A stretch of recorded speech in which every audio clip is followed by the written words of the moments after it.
કે જે ફાઇલો પડતર છે, જે બિલો બાકી છે એને તાત્કાલિક બિલના ચૂકવણા થાય. ત્રીજા નંબરમાં જે કામ મંજૂર થઈ ગયેલા છે એના વર્ક ઓર્ડર તાત્કાલિક મળે. આ મુખ્ય 3 માગણી સરપંચશ્રીઓ તરફથી હતી. આ 3 માગણીઓ સરકારમાં રજૂ કરી અને ખાતરી લઈ અને સરકારમાંથી ખાતરી લઈને તમારી પાસે એવા પહેલી માગણી આપણા જ્યાં એસઓ હતા એની બદલી કરીને એની જગ્યાએ જાડેજા સાહેબ કરીને એસઓની નિમણૂકનો ઓર્ડર અત્યારે કરાવેલ છે. બીજા નંબરમાં કાલે હું રૂબરૂ આવી તાલુકા પંચાયત બેસી અને જે કાંઈ પ્રશ્નો હોય છે બધી વાટાઘાટ કરી ટીડીઓ સાથે અને એસઓ સાથેના આપણા તમામ પ્રશ્નો વહેલામાં વહેલા હલ થાય એના માટે હું સતત પ્રયત્ન રહીશ. મારે કદાચ કાયમી આવવું પડે તો પણ હું મેંદેડ આવીશ. માગણા કરાવ્યા છે એ લોકો આપણી જે માંગો હતી એ સરકાર સુધી પહોંચાડી, જિલ્લા પંચાયતમાં ડીડીઓ સાહેબ સુધી પહોંચાડી અને એ લોકોએ આપણા આગેવાનોની અને આપણા સંગઠનની તાકાતની વાત માની અને આપણી જે માંગણીઓ આપી એ સંતોષવા માટે જે વાત કરી છે એ આપણી ધારાસભ્યશ્રીએ આપને કીધી કે તમારી જે માંગણી છે કે અમારા બિલો થવા જોઈએ, તો જે બિલો છે એ તાત્કાલિક અસરથી પૂર્વ એસઓની બદલી કરી નાખી છે અને નવા એસઓ તરીકે નવી નિમણૂક આપી છે.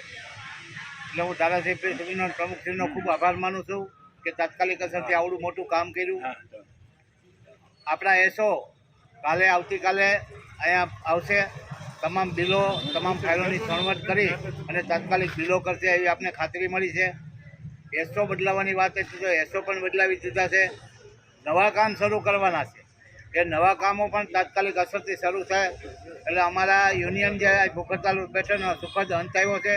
અમે સામૂહિક યુનિયનના સરપંચશ્રીઓ અમે આભાર વ્યક્ત કરીએ છીએ આ તંત્રનો અને અમારા ધારાસભ્યશ્રી જિલ્લા પંચાયતના પ્રમુખશ્રી હરેશભાઈ ઠુમરનો કે અમારી વાતને વાચા આપી અને સરકાર સુધી પહોંચાડી.